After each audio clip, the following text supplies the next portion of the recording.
욥기는 시편 앞에 있습니다. 욥기 우리 1장을 한 절씩 교독하면서 읽겠습니다. 우수 땅에 욥이라 불리는 사람이 있었는데 그 사람은 온전하고 정직하여 하나님을 경외하며 악에서 떠난 자더라. 아들 7과 딸 셋이 태어나니라. 그의 소유물은 양이 7,000마리요 낙타가 3,000마리요 소가 500결이요 암나귀가 500마리며 종도 많이 있었으니 이 사람은 동방 사람 중에 가장 훌륭한 자라. 그의 아들들이 자기 생일에 각각 자기의 집에서 잔치를 베풀고 그의 누이 3명도 청하여 함께 먹고 마시더라. 그들이 차례대로 잔치를 끝내면 욥이 그들을 불러다가 성결하게 하되 아침에 일어나서 그들의 명수대로 번제를 드렸으니 이는 욥이 말하기를 혹시 내 아들들이 죄를 범하여 마음으로 하나님을 욕되게 하였을까 함이라. 욥의 행위가 항상 이러하였더라. 하루는 하나님의 아들들이 와서 여호와 앞에 섰고 사탄도 그들 가운데로 온지라. 여호와께서 사탄에게 이르시되 내가 어디서 왔느냐. 사탄이 여호와께 대답하여 이르되 땅을 두루 돌아 여기저기 다녀왔나이다. 여호와께서 사탄에게 이르시되 내가 내 용 욥을 주의하여 보였느냐.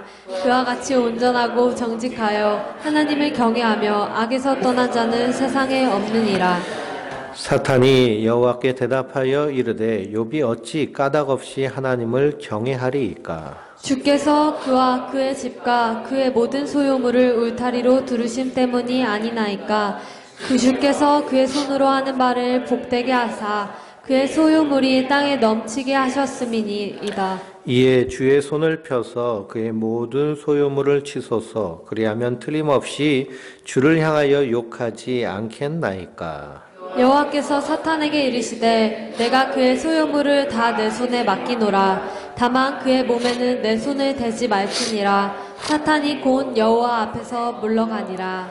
하루는 욥의 자녀들이 그 맏아들의 집에서 음식을 먹으며 포도주를 마실 때에 사환이 욥에게 와서 이르되 소는 밭을 갈고 나귀는 그 곁에서 풀을 먹는데 스바 사람이 갑자기 이르러 그것들을 빼앗고 칼로 종들을 죽였나이다. 나만 홀로 피하였으므로 주인께 아래로 왔나이다. 그가 아직 말하는 동안에 또 한 사람이 와서 아뢰되 하나님의 불이 하늘에서 떨어져서 양과 종들을 살라버렸나이다. 나만 홀로 피하였으므로 주인께 아래로 왔나이다. 그가 아직 말하는 동안에 또 한 사람이 와서 아뢰되 갈대아 사람이 쇠 무리를 지어 갑자기 낙타에게 달려들어 그것을 빼앗으며 칼로 종들을 죽였나이다. 나만 홀로 피하였으므로 주인께 아래로 왔나이다. 그가 아직 말하는 동안에 또 한 사람이 와서 아뢰되 주인의 자녀들이 그들의 맏아들의 집에서 음식을 먹으며 포도주를 마시는데 거친 들에서 큰 바람이 와서 집 내 모퉁이를 치매 그 청년들 위에 무너짐으로 그들이 죽었나이다. 나만 홀로 피하였으므로 주인께 아래로 왔나이다 한지라. 욥이 일어나 겉옷을 찢고 머리털을 밀고 땅에 엎드려 예배하며 이르되 내가 모태에서 알몸으로 낳았은즉 또한 알몸이 그리로 돌아가올지라. 주신 이도 여호와시요 거두신 이도 여호와시오니 여호와의 이름이 찬송을 받으실지니이다 하고 이 모든 일에 욥이 범죄치 아니하고 하나님을 향하여 원망하지 아니하니라. 아멘. 할렐루야. 하나님께서 주시는 은혜와 평강이 우리 성도님들 위해 늘 충만하시기를 주님의 이름으로 축원드립니다. 이번 주일 수요일 성경 공부는 욥기서를 통해서 함께 은혜를 나누도록 하겠습니다. 욥 하면은 생각나는 것이 무엇일까요? 욥 하면 생각나는 것이 고난입니다. 고난. 욥이 당한 고난. 오늘 읽은 말씀도요. 욥이 당한 고난. 재앙 수준의 고난을 당하죠. 그래서 욥의 고난을 통해서 우리가 그리스도인에게 오는 고난을 성도가 어떻게 이해하며 우리가 욥의 고난을 통해서 믿음의 사람들이 고난의 때에 어떻게 믿음으로 서야 되는지를 말씀을 통해서 우리가 발견할 수 있습니다. 요한복음을 읽어보면 모든 성경은 다 나에 대하여서 이야기한 것이다 라고 예수님께서 말씀하셨습니다. 그러니 욥기서를 통하여서 우리가 이사야서를 통하여서도 예수님을 발견하였듯이 욥의 고난을 통해서도 누구를 발견하면 될까요? 예수님의 십자가의 고난을 발견하면 그것이 우리에게 큰 은혜가 되는 줄 믿습니다. 우리가 욥의 고난에 대해서 설교를 많이 들어보셨을 것입니다. 욥이 이렇게 큰 환난을 당하였는데 그가 끝까지 하나님 앞에 범죄하지 아니하고 하나님을 향하여 원망하지 아니하여서 하나님이 그의 불굴의 믿음을 보시고 그리고 그에게 복을 주셨다라고 이렇게 설교하는 것이 욥기 설교의 대부분의 내용이죠. 그런데 그렇게 설교를 한다라고 하면 욥기 1장하고요. 그리고 욥기 마지막 장만 읽고 설교하면 그렇게 설교가 됩니다. 그런데 욥기 3장부터요. 욥이 자기 친구들과 함께 논쟁을 시작합니다. 욥이요 이 엄청난 고난 가운데서 입을 콱 다물고 있었을 때는 그럴 때는 그가 원망하지 않고 하나님 앞에 겸비한 자로 끝까지 믿음으로 인내하는 모습처럼 보이지만 그가 입을 열기 시작하는데요. 자기 생일을 저주하고 자기를 태어나게 한 어머니와 어머니 모태를 저주하고 하는 저주들이 계속 나오죠. 그런 원망들이 누구를 향해 있을까요? 사실은 하나님을 향해 있다라는 사실입니다. 그러니 욥이 이 당하는 고난을 통해서 끝없이 하나님을 향해서 도전을 합니다. 만약 하나님이 사람이시라면 내가 법정에서 하나님과 한번 다퉜으면 좋겠습니다. 라고까지 하나님을 향해서 항변하는 것이 욥의 모습입니다. 그렇죠? 우리도 고난을 당하면요. 내가 왜 이런 고난을 당하게 되었는지에 대하여서 끊임없이 되새기면서 그 원인, 이유, 결과 그러면서 그 안에서 답을 찾으려고 하고 해답을 찾으려고 하고 그것도 안 되면요. 핑계거리를 찾으려고 하는 것이 우리 인생의 모습입니다. 그러니 욥이 이런 고난 가운데서 하나님을 향해서 항변하고 하나님을 향해서 끝까지 매달리는 그 모습을 통해서 믿음의 사람이 고난을 당할 때 어떻게 우리가 거해야 되는지에 대한 그런 모습을 발견할 수 있습니다. 하나님은요, 우리가 성인군자처럼 고난당하고 있을 때 할렐루야, 할렐루야, 괜찮습니다. 내 영혼 평안합니다. 내 영혼 평안합니다. 이런 모습을요, 하나님 원하시지 않으십니다. 다 세상 세속것 다 해탈하고 그냥 다 이해하는 것처럼 성자가 된 것처럼 그 고난 가운데 서 있는 모습이요. 하나님 그런 모습 원하지 않으십니다. 왜 그럴까요? 하나님은 우리 인생을 너무나 잘 아시기 때문이죠. 그러니 투정을 부려도 항변을 해도 그리고 대항을 하고 그리고 대적을 해도 누구 앞에서? 하나님 앞에서 하기를 원하시는 분이 하나님이십니다. 그렇게 욥이 하나님을 향해서 나아가서 하나님을 만났을 때에 그가 받은 해답은요. 자기가 당한 고난에 대한 그런 해답을 얻지 못합니다. 욥기를 쭉 읽어보면요. 욥이 왜 이렇게 고난을 당했는지 사실 오늘 말씀을 보면 욥이 당하게 된 이유는 누구 때문일까요? 사탄이요. 하나님께 와가지고 하나님 저 욥 까닭없이 이렇게 하나님 잘 섬기겠습니까? 하나님이 다 복 주셔서 그 소유물 다 지켜주시고 자녀들도 건강하게 챙겨주시고 하시니까 이 자녀들 잘 되고 그리고 부유해진 것 아닙니까? 한번 뺏어 보십시오.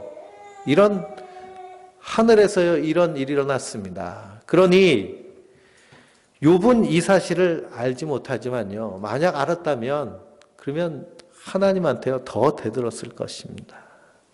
그러나 이런 모든 모습이요. 결국 하나님을 인정하는 모습이며 이 고난 가운데서 예수 그리스도가 당하신 그 고난의 의미를 우리에게 보여주는 것이 욥기에 있는 말씀입니다.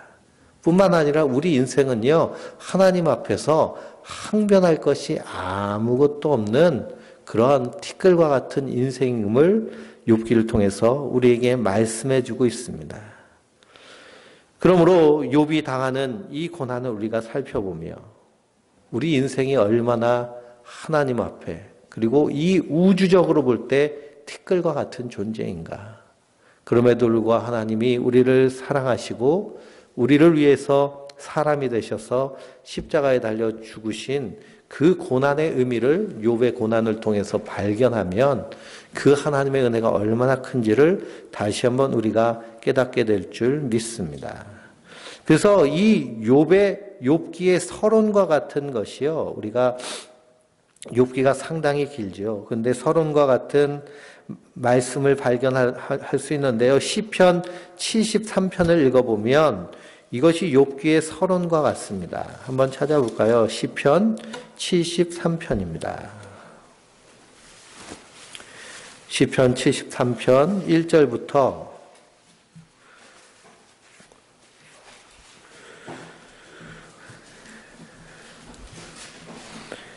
12절까지 한번 읽어보겠습니다. 73편 2절부터 12절입니다. 나는 거의 넘어질 뻔하였고 나의 걸음이 미끄러질 뻔하였으니 이는 내가 악인의 형통함을 보고 오만한 자를 질투하였음이라. 그들은 죽을 때에도 고통 없이 그 힘이 강건하며 사람들이 당하는 고난이 그들에게는 없고 사람들이 당하는 재난도 그들에게 없나니 그러므로 교만이 그들의 목걸이요 강포가 그들의 옷이며 살찜으로 그들의 눈이 솟아나며 그들의 소득은 마음의 소원보다 많으며 그들은 능욕하며 악하게 말하며 높은 데서 거만하게 말하며 그들의 입은 하늘에 두고 그들의 혀는 땅에 두루 다니도다. 그러므로 그 백성이 이르되 돌아와서 잔에 가득한 물을 다 마시며 말하기를 하나님이 어찌하랴 지존자에게 지식이 있으랴 하는도다. 볼지어다 그들은 악인이라도 항상 평안하고 재물은 더욱 불어나는도다. 아멘. 누가 형통하다는 거예요? 악인이 형통하다는 겁니다. 그러면 왜 악인은 이렇게 형통합니까? 라고 불평하고 그리고 낙심하는 이유는 뭘까요? 의인이 고난 당하기 때문이죠. 왜 하나님 악인은 형통하고 의인은 고난 당합니까? 우리가 이 땅을 살면서 정말 예수를 잘 믿는다고 하는데요. 고난이 끝이 없는 사람이 있습니다. 고난이 끝이 없죠. 뭔가 좀 잘 돼야 하나님 영광이 될 텐데요. 신앙생활 열심히 하는 것 같은데 잘 되는 일이 하나도 없습니다. 그런데 악인은 어때요? 악인은 악한 일만 행하는데도 형통한 모습들을 보면 야 정말 하나님이 살아있나 라고 그런 마음이 드는 것이 바로 우리의 마음입니다. 그래서 선지자 하박국도요 그러한 마음을 가졌습니다. 우리 하박국서를 한번 찾아보실까요? 하박국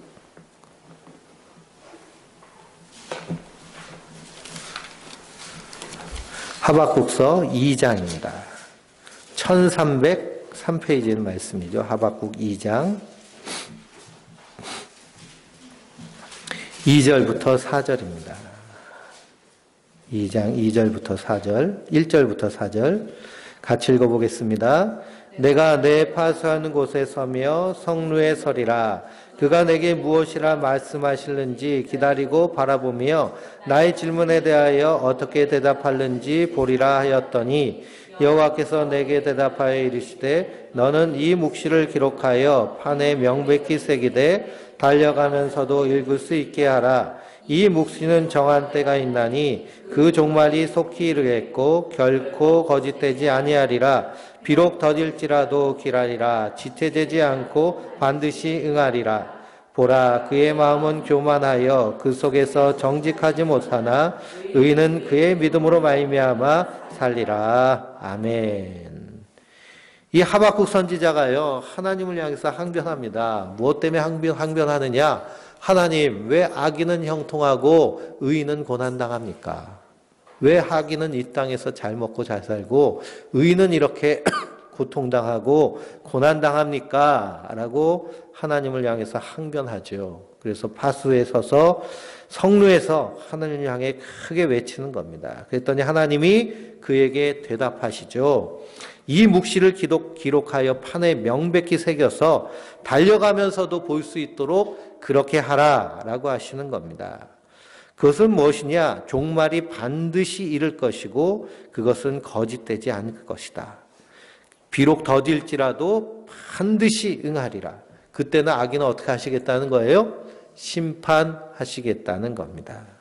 그러니 그 일이 더디게 올지라도 하나님의 사람 의인은 그의 믿음으로 말미암아 살리라 라고 말씀하십니다. 그 믿음이란 뭐예요? 하나님의 언약을 믿는 믿음입니다. 하나님의 약속을 믿는 믿음이에요. 그러므로 우리가 악인의 형통과 의인의 고난, 욥이 왜 고난 당해야 됩니까? 라는 이 욥의 고난을 보면서 우리가 왜 예수님이 십자가에 달려 죽으셔야 됩니까? 라고 하는 동일한 그런 물음 가운데로 나가야 될 줄 믿습니다. 1절 말씀을 볼까요? 우수 땅에 욥이라 불리는 사람이 있었는데 그 사람은 어떤 사람일까요? 온전하고 정직하여 하나님을 경외하며 악에서 떠난 자더라 라고 말씀하고 있습니다. 온전하고 정직하며 하나님을 경외하며 악에서 떠난 사람. 그래서 이 욥이란 사람은 아브라함 시대, 족장 시대의 사람으로 우리가 생각할 수 있는데요. 그래서 그는 동방의 사람이었지만 하나님을 섬기는 사람이었습니다. 어떻게 하나님을 만나서 섬기게 되었는지는 알 수 없지만 그는 하나님 앞에 온전하고 정직하며 하나님을 경외하고 악에서 떠난 자라라고 그랬습니다. 성경에 이런 사람이 있을까요? 성경에 이런 사람이요? 성경에 이런 사람이 에스겔서 14장을 읽어보면요. 의인 세 사람이 나옵니다. 그 의인 세 사람이 노아, 다니엘, 욥입니다. 에스겔서 14장 14절을 한번 찾아보실까요? 에스겔서 14장 14절입니다.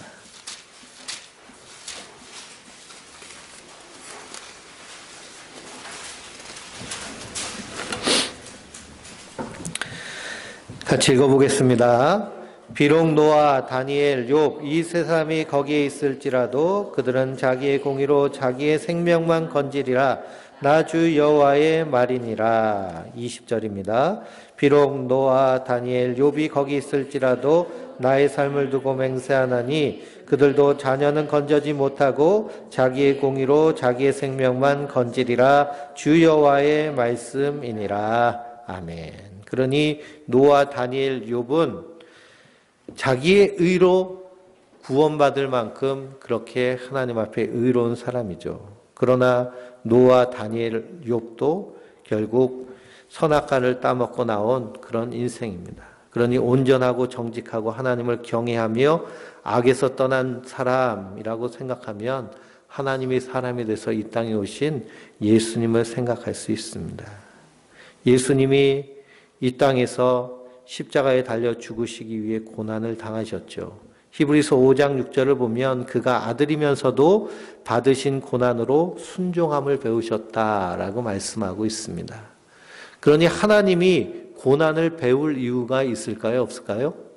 하나님은요, 고난 배우실 이유도 하나도 없고요. 고난 당하실 이유도 하나도 없습니다. 그러나 왜 고난을 당하셨나요?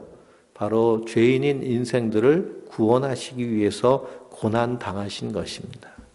그러니 예수님 입장에서 예수님이 당하신 고난은 예수님이 당하실 이유가 있어요? 없어요? 하나도 없는 것이죠. 그러나 그렇게 고난을 당하심으로 하나님의 택한 백성들을 구원해 내시는 겁니다.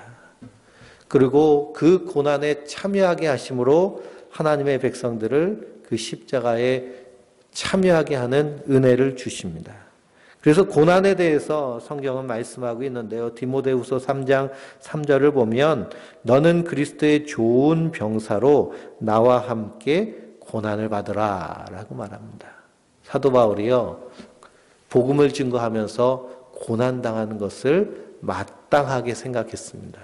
왜 마땅하게 생각했을까요? 그것이 주님께서도 고난당하셨기 때문에. 누구든지 나를 따라오려거든 자기를 부인하고 자기 십자가를 지고 나를 따라올 것이니라 라고 하셨기 때문에 그렇습니다. 그래서 예수님의 제자들이 복음을 증거하다가 예루살렘 공의회에 잡혀가죠. 제사장들이 위협합니다. 예수의 이름으로 아무도도 전하지 말라. 그리고선 그들을 매로 치고 내어 쫓았는데요. 그것을 기쁘게 여겼습니다. 왜 그럴까요? 복음에 합당한 자로 삼으신 것을 믿었기 때문이죠. 왜냐? 예수님은 늘 고난을 겸하여 받을 것에 대해서 분명히 말씀하셨습니다. 그러므로 우리가 이 땅에서 당하는 고난이 있습니다. 그 고난 중에는 내가 잘못해서 당하는 고난이 있죠. 그런데 애매히 당하는 고난이 있습니다. 억울하게 당하는 고난이죠. 내가 횡단보도에 서 있는데 차가 넘쳐왔어요. 그래서 나를 쳐서, 그래서 병원에서 고생을 하는 혹은 장애인이 되는 그런 어려움을 겪는다라고 하면 그런 고난은 참으로 애매히 당하는 고난입니다. 세월호에서 수백 명의 사람들이 거기서 목숨을 잃었습니다. 그것으로 인해서 그 가족들의 삶이요 완전히 파괴돼 버렸죠. 그리고 생각해 보세요. 욥이 이런 고난을 당하고 나중에 하나님이 그를 회복시켜 주셨습니다. 그래서 아들 7, 딸 3이 있었는데 하나님이 또 10명의 자녀를 주셨어요. 그리고 이전에 있던 재산보다 더 많이 주셨어요. 그러면 그것이 완벽한 위로가 될까요? 10명의 자녀들이 잘 자라고 있는데 하루아침에 싹 죽어버렸어요. 그리고 다시 10명을 주셨어요. 그러면 하나님 10명 또이 쌤 됐으니 감사합니다. 그럴까요? 자녀는 어디다 묻는다고 그래요? 가슴에다 묻는다고 그러죠. 그래서 예전에 다큐멘터리를 봤는데요. 저기 충청도에 다산하는 목사님 가정이 나왔습니다. 아이를 12명이 넘도록 아이를 낳으셨어요. 근데 어느 날 부부가요. 이렇게 짐을 챙겨가지고 슬픈 표정으로 어디를 가는 거예요. 어딜 가느냐 하면 그 아이 중에 잘못된 아이 하나가 있는데 그 아이를 이렇게 해놓은 납골 땅에 가가지고 거기서 슬프게 우는 겁니다. 그러니 자녀가 12명 있어도요, 그 중에 한 자녀만 잘못돼도 부모 마음은요, 무너지는 것이죠. 근데 욥이 이 고난을 통해서 결국 하나님이 10명의 자녀를 다시 주셨다라고 해서 욥의 고난이 없어지는 것이 아니죠. 욥은 그 고난을 통과하는 것입니다.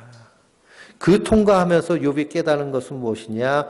하나님의 앞에서 인생은 아무것도 아닙니다라는 것을 깨닫는 것입니다. 하나님 앞에서 인생은 아무것도 아니다. 그런데요, 날마다 평안하고 날마다 성공하고 날마다 건강한 사람이요, 인생 아무것도 아니야 라는 고백을 할 수 있을까요? 없을까요? 그런 고백하기가 쉽지가 않습니다. 그냥 어디서 듣고 그냥 인생 별거 없어 뭐 그렇게 얘기하는 것이죠. 그런데 고난을 통과한 사람들의 고백은 뭘까요? 인생은 아무것도 아니다 라는 것을 고백하는 것입니다. 우리 박종근 집사님 어저께 이렇게 신방을 했습니다. 신방을 해가지고 제가 목회를 20년 하면서 처음 남자 성도님이요 해주신 밥을 먹어봤어요. 신방을 갔는데 대개는 식당 가가지고 이렇게 대접을 한다고 그러는데요. 직접 갈비탕을 끓이셔가지고 밥을 해가지고 대접을 해서 깜짝 놀라면 얼마나 감사한지요. 자, 이렇게 남자 집사님한테 대접받는 그 기쁨이 참 새롭습니다. 그런데 그 집사님도 여러 고난을 당했는데요. 그 고난을 당해보니까 나중에는 이것이 별것 아니구나라는 고백을 하게 되는 것을 봅니다. 우리가 점점 나이가 들면 들수록 우리의 몸이 쇠퇴해지죠. 우리의 몸이 늙는다라는 것도 일종의 고난의 한 가지입니다. 그렇죠? 젊을 때와 다른 육체를 가지고 산다는 것, 사실 마음이나 정신은요 똑같습니다. 그런데 육체가 낡아지는 것이죠. 그러니 그것도 고난과 같은 것인데요. 그런 긴 인생 가운데 연약해진 육체를 경험하면서 인생은 별것 아니구나라는 것을 깨닫고 그 안에서 하나님이 우리에게 약속해 주신 것이 정말 좋은 거구나라는 것을 소망하게 하는 믿음을 하나님의 사람들에게 주시는 은혜가 바로 성도에게 주시는 은혜인 줄 믿습니다. 그 은혜가 십자가의 은혜고 예수님이 우리에게 주신 은혜입니다. 그런데 이 세상을 다 가졌다고 생각하는 사람들, 재벌들 보세요. 재벌 회장이 죽는 것이 얼마나 힘겨운지. 예전에 정주영 회장님이 이렇게 돌아가실 때 그때 수많은 언론들이 취재를 했습니다. 그 노화를 멈추게 하기 위해서요. 그래서 잠을 자는데도 혼자 자지 않고 20대 아주 파릇파릇한 처녀 아이들하고요 같이 자요. 왜냐? 그 길을 얻기 위해서. 이게 무슨 성적인 그런 것 때문에 그런 것이 아니고요. 좋은 길을 얻기 위해서 파릇파릇한 처녀 아이랑 잠을 잔다고 그럽니다. 같이 그냥 잠만 자는 거예요. 그리고 수혈을 받는다는 거예요. 수혈을. 자기 피가 노쇠됐으니까 젊은 사람의 피를 수혈해서 어떻게 해서든지 하루라도 더 살아보려고 하는 그런 모습들. 왜 그럴까요? 이 땅의 것이 전부인 것처럼 살고 있기 때문에 그렇습니다. 근데 성도는요, 이 땅의 삶이 전부인 것이 아닌 것을 알기 때문에 하늘의 소망을 두고 사는 자들인 줄 믿습니다. 고난이 닥쳐오면 그 고난 가운데서 주님의 십자가를 바라보며 주님 나를 위해 이렇게 당하신 고난이 있구나라는 것을 깨달으며 그 고난 가운데서도 감사하게 하심으로 그 십자가의 은혜를 깨달아 알게 하여 주시는 줄 믿습니다. 그러므로 히브리서 10장 32절에 너희가 빛을 받은 후 고난의 큰 싸움을 견뎌낸 것을 기억하라 라고 말씀하고 있습니다. 그럼 우리가 예수 그리스도를 영접하는 그리스도의 빛을 받은 이후부터 우리에게 무엇이 있느냐 하면 고난의 큰 싸움이 있다는 것입니다. 그러면 성도는요, 우리의 삶의 순간순간이 영적인 전쟁이고 전투입니다. 오늘 말씀에도요, 욥이 이렇게 하나님 앞에 사랑받고 인정받은 사람인데, 이렇게 경건한 사람인데 누가 와서 욥을 참수하나요? 마귀가 와서 욥을 참수합니다. 사단이 와서 참소를 하는 거예요. 사단이 와서 참소할 때 하나님이 그 욥을 사단에게 넘겨주십니다. 왜 하나님이 사단에게 넘겨주실까요?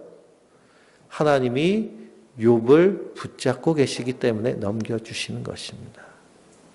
그래서 이 욥이 고난당하는 그 순간, 고난의 순간을 한번 쭉 읽어보면 정신없이 몰아치는 것을 보게 되죠.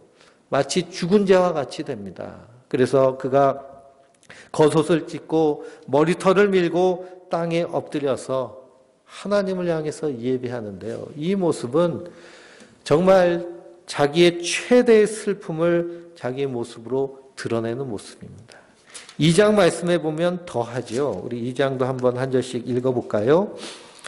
또 하루는 하나님의 아들들이 와서 여호와 앞에 서고 사단도 그들 가운데 와서 여호와 앞에 서니 여호와께서 사탄에게 이르시되 내가 어디서 왔느냐 사탄이 여호와께 대답하여 이르되 땅을 두루돌아 여기저기 다녀왔나이다. 여호와께서 사탄에게 이르시되 내가 내 종 욥을 주의하여 보았느냐 그와 같이 온전하고 정직하여 하나님을 경외하며 악에서 떠난 자가 세상에 없으니라. 내가 나를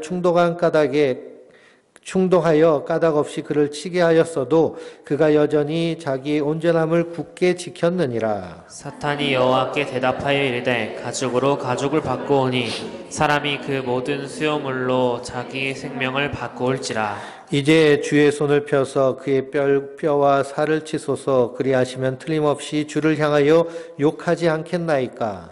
여호와께서 사탄에게 이르시되 내가 그를 내 손에 맡기노라. 다만 그의 생명은 해하지 말지니라. 사단이 이에 여호와 앞에서 물러가서 욥을 쳐서 그의 발바닥에서 정수리까지 종기가 나게 한지라. 욥이 제 가운데 앉아 질그릇 조각을 가져다가 몸을 긁고 있더니 그의 아내가 그에게 이르되 당신이 그래도 자기의 온전함을 굳게 지키느냐 하나님을 욕하고 죽어라. 그가 이르되 그대 말이 어리석은 여자의 말 같도다. 우리가 하나님께 복을 받았은즉 화도 받지 아니하겠느냐 하고 이 모든 일에 욥이 입술로 범죄하지 아니하니라. 그때 욥의 친구 세 사람이 이 모든 재앙이 그에게 내렸다 함을 듣고 각각 자기 지역으로부터 이르렀으니 곧 대만 사람 엘리바스와 수아 사람 빌닷과 나아맛 사람 소발이라. 그들이 욥을 위문하고 위로하고 하여 서로 약속하고 오더니 눈을 들어 멀리 보매 그가 욥인 줄을 알기 어렵게 되었으므로 그들이 일제히 소리를 질러 울며 각각 자기의 겉옷을 찢고 하늘을 향하여 티끌을 날려 자기 머리에 뿌리고 밤낮 7일 동안 그와 함께 땅에 앉았으나 욥의 고통의 심함을 보므로 그에게 한마디도 말하는 자가 없더라. 아멘. 그래서 욥이 이 재산과 가족을 다 잃으니 그럼에도 불구하고 하나님을 욕하지 않고 원망하지 않고 주시니도 여호와시니 거두시니도 여호와십니다 라고 하면서 하나님을 찬양하고 예배하죠. 그리고 욥이 당하는 고난을 무슨 고난이라 하느냐? 까닭 없이 당하는 고난이라고 말할 수 있습니다. 까닭 없이 당하는 고난. 이 고난이 예수님이 당하신 고난과 닮았죠. 까닭 없이 당하는 고난. 예수님도 까닭 없이 당하시는 고난. 그 고난 가운데서 예수님도 하나님께서 그 예수님을 사망 가운데로 내어주셨습니다. 그래서 예수님이 엘리 엘리 라마 사막다니 나의 하나님 어찌하여 나를 버리셨나이까 라고 탄식합니다. 그런 모습이 욥의 모습과 같습니다. 그럼에도 불구하고 욥이 이 고난의 때에는 끝까지 하나님을 원망하지 않고 하나님을 향하여 예배합니다. 주시니도 여호와시요 그리고 거두시니도 여호와시니 여호와의 이름이 찬양을 받으실지로다. 사탄이 다시 그의 몸을 치니 그의 아내가 뭐라고 해요? 야, 하나님이 어딨냐? 하나님을 욕하고 죽어라. 그렇게 말하죠. 이게 사단의 말을 그 부인이 대신 얘기하는 겁니다. 하나님 욕하고 죽어라.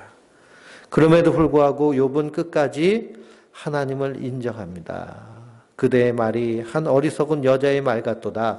우리가 하나님께 복 받았은즉 화도 받지 아니하겠느냐 하고 이 모든 일에 욥이 입술로 범죄하지 아니하니라. 그러므로 욥의 예배도요. 욥이 이렇게 입술로 고백하는 이 입술의 고백과 예배도 까닭 없이 고난이 온 것처럼 그의 예배도 사실은 까닭이 없는 하나님께 드리는 예배입니다. 그렇죠? 만약 이유를 찾는다면 욥이 예배할 이유가 있어요? 없어요? 없죠. 욥이 하나님을 예배할 이유가 하나도 없습니다. 그래서 인간은요 항상 까닭을 찾습니다. 왜 그러느냐? 선악과를 따먹은 인생이기 때문이죠.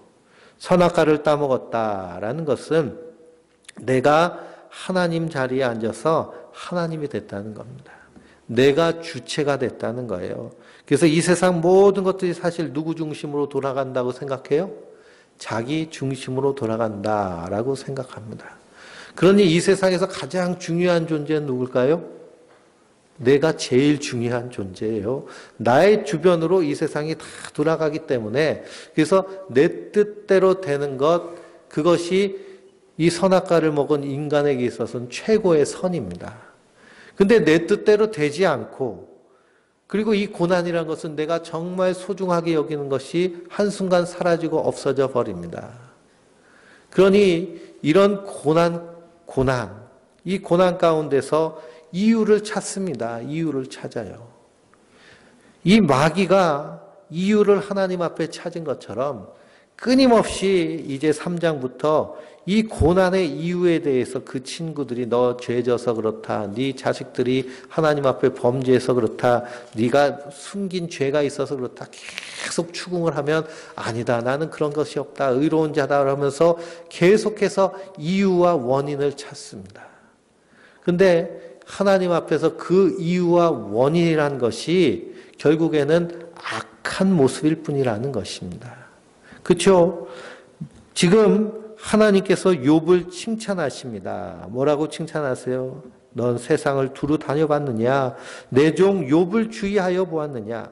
그와 같이 온전하고 정직하여 하나님을 경외하며 악에서 떠난 자가 세상에 없느니라 라고 말씀하십니다. 하나님 그렇게 말씀하시면요, 피조물인 인생들은 뭐라고 말하면 돼요? 아멘 하면 됩니다. 아멘. 아멘. 그렇죠, 하나님. 아멘입니다. 그런데 이 마귀는 뭐라고 하는 거예요? 하나님이 말씀하신 것에 아멘하지 않고 토를 다는 겁니다. 욥이 어찌 까닭 없이 하나님을 경외하겠습니까? 2장에서도 또 똑같이 마귀가 하나님께 충동을 하죠. 사단이 여호와께 대답하되 가죽은 가죽으로 바꾸오니 그 사람이 모든 소유물로 자기의 생명을 바꾸올지라. 그 손을 펴서 뼈와 살을 치소서 그러는 겁니다. 그 마귀는 끝까지 뭐라는 거예요? 이유가 있어서 하나님 예배한다라는 겁니다. 이유가 있어서 하나님 예배한다. 그러니 예수 그리스도께서 십자가에 달려 죽으신 것은 그분에게 까닭이 있는 것이 아니라 사실은 우리 인생을 구원하시기 위함이시죠. 그래서 그분이 십자가에 달려 죽으심으로 우리의 죄가 사함을 받았습니다. 그러니까 우리에게는 이 구원의 이유와 원인이 있어요, 없어요? 우리에게는 구원의 이유와 원인이 없습니다. 우리가 무슨 수고를 해서 구원받은 것이 아니고요. 우리가 무슨 공로를 행하여서 구원받은 것이 아니고, 우리가 특별히 하나님 앞에 착하게 행하여서 구원받은 것이 아니고 하나님의 은혜로 구원받은 줄 믿습니다. 그런데 자꾸만 우리는 뭘 찾으려고 해요? 내가 이것 했다. 내가 이렇게 수고했다. 내가 기도해서 하나님 응답해 주셨다. 내가 이렇게 해서 하나님 역사해 주셨다. 그렇게 해서 자기 공로를 자꾸만 내세우려고 하는 것입니다.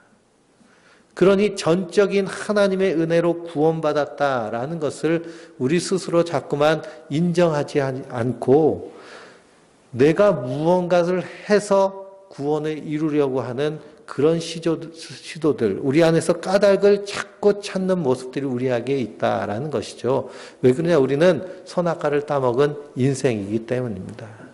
그래서 고난을 통해서 하나님은 우리 인생은 하나님 앞에 아무것도 아닌 티끌과 같은 존재일 뿐임을 깨닫게 하시고, 또 그 하나님께서 우리를 사랑하셔서 택하셔서 하나님이 사람이 돼서 이 땅에 오셔서 십자가에 달려 죽으심으로 우리를 구원하신 그 구원의 은혜가 얼마나 크고 그 사랑이 얼마나 광대한지를 깨닫게 하시는 것이 바로 이 욥이 당한 고난을 통해서 우리에게 알게 하여 주시는 십자가의 은혜인 줄 믿습니다. 그러므로 까닭 없이 고난을 당하였듯이 하나님 까닭 없이 은혜를 부어주셨습니다. 그러니 우리가 받은 은혜를 Amazing Grace, 놀랍고 놀라운 하나님의 사랑이라고 고백할 수밖에 없죠. 이 세상에 티끌과 같이 많은 70억의 인구들이 있는데 하나님 그 중에 나를 택하셔서 부르셔서 하나님 자녀 삼아 주셔서, 그래서 나를 위해 저 십자가의 보혈을 흘리심으로 하나님의 백성 자녀 삼아 주신 것, 이것이 우리가 얼마나 큰 은혜를 받았는가. 그러므로 성도는 그 은혜를 감사하며 그 은혜를 기뻐하며 그 은혜를 찬양하는 자로 서는 것이 성도인 줄 믿습니다. 그것이 까닭이 없는 고난을 통해서 주신 까닭 없는 은혜를 깨달을 때 우리가 그 은혜 앞에서 주님을 찬양하게 되는 것이죠. 그러면 이 땅에서 내가 행하는 것, 하나님께 헌금하고 하나님께 예배하고 하나님을 위해서 봉사하고 내가 이 땅에서 선한 일을 행하는 것, 이 모든 것이요 그 은혜에 감사하여서 하는 것입니다. 감사로 제사를 드리는 자가 하나님을 영화롭게 한다라고 했죠. 그 행위를 옳게 하는 자들에게 하나님의 구원을 보이시리라. 그러면 우리의 삶이 모두 다 감사가 되는 것입니다. 감사의 조건이 어느 것 하나 감사가 되지 않는 것이 없는 거예요. 그런데 내 공로로 내가 이렇게 헌금하고 내가 이렇게 헌신하고 내가 이렇게 노력하고 내가 이렇게 수고해서 그래서 내가 하나님 앞에 인정받으려고 한다면 그 신앙 가운데 감사가 사라지는 것입니다. 열심히 교회에서 봉사하고 헌신하는데 어느 날 갑자기 탈진해 버리는 거예요. 어느 날 갑자기 허무해지고 공허해지고 그리고 시기와 분쟁과 다툼이 생기고 경쟁하게 되는 것입니다. 왜 그럴까요?